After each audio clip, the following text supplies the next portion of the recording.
बोल विष्णु भगवान की जय। 16वां अध्याय।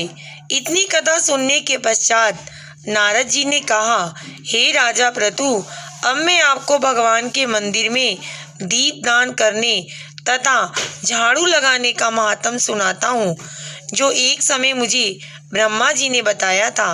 अत्यंत गोपनीय इस कथा को आप ध्यान पूर्वक सुनिए।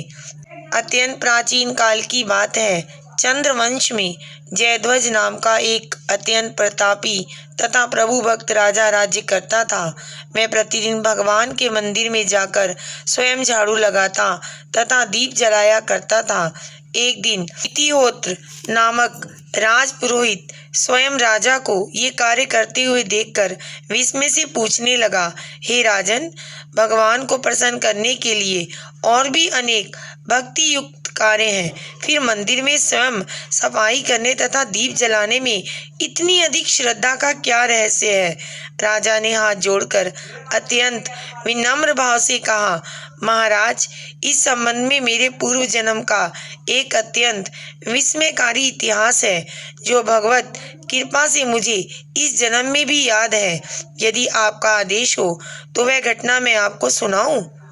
पूर्व जन्म की वह घटना सुनाते हुए राजा जयध्वज ने कहा, सतयुग में स्वरोचिष मन्वंतर में वेदांगों का जानने वाला एक ब्राह्मण था, जो अत्यंत विद्वान होते हुए भी दुष्कर्मों में लिप्त रहता था।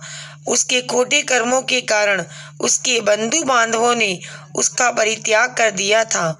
एक दिन भूख प्यास से अत्यंत दुखित हो वह घूमता फिरता नर्मदा नदी के तट पर जा पहुंचा और वहीं पर उसने अपने प्राण त्याग दिए।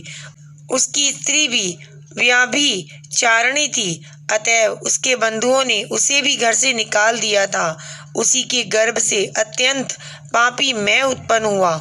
उस जन्म में मेरा नाम दंडकेतु था।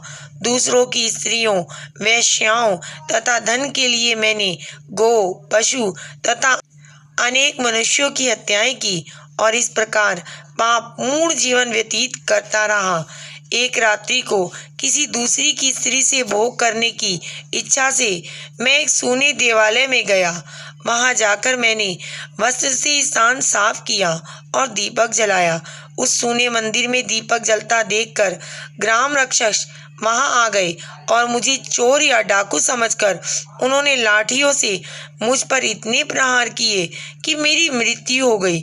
प्राण निकलते ही भगवान के दूत वहां आ गए और मुझे सुंदर विमान में बैठाकर वैकुंठ को ले गए।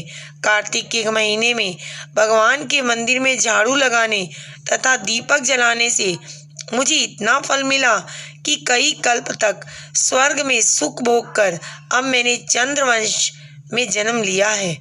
यदि श्रद्धा और भक्ति पूर्वक यही क्रिया कार्तिक के पूरे महीने की जाए तो उसके पुण्य का तो कहना ही क्या, उसका वर्णन ब्रह्मा जी भी नहीं कर सकते।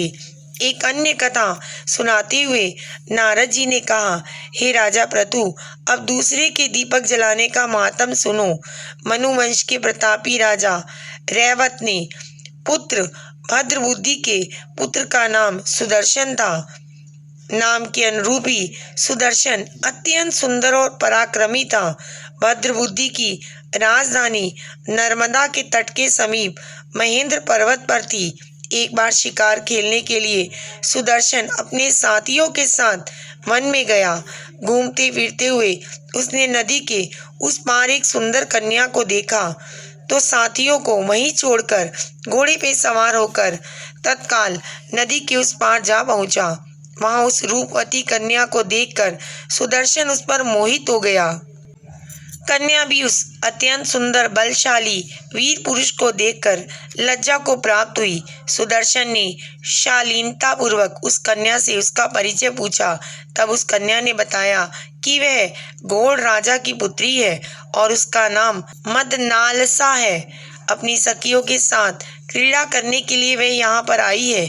इसके बाद स्वेच्छा पूर्वक उन दोनों ने गंधर्व रीति से वहीं पर विवाह कर लिया और कुछ समय तक नर्मदा नदी के तट पर विहार करते रहे।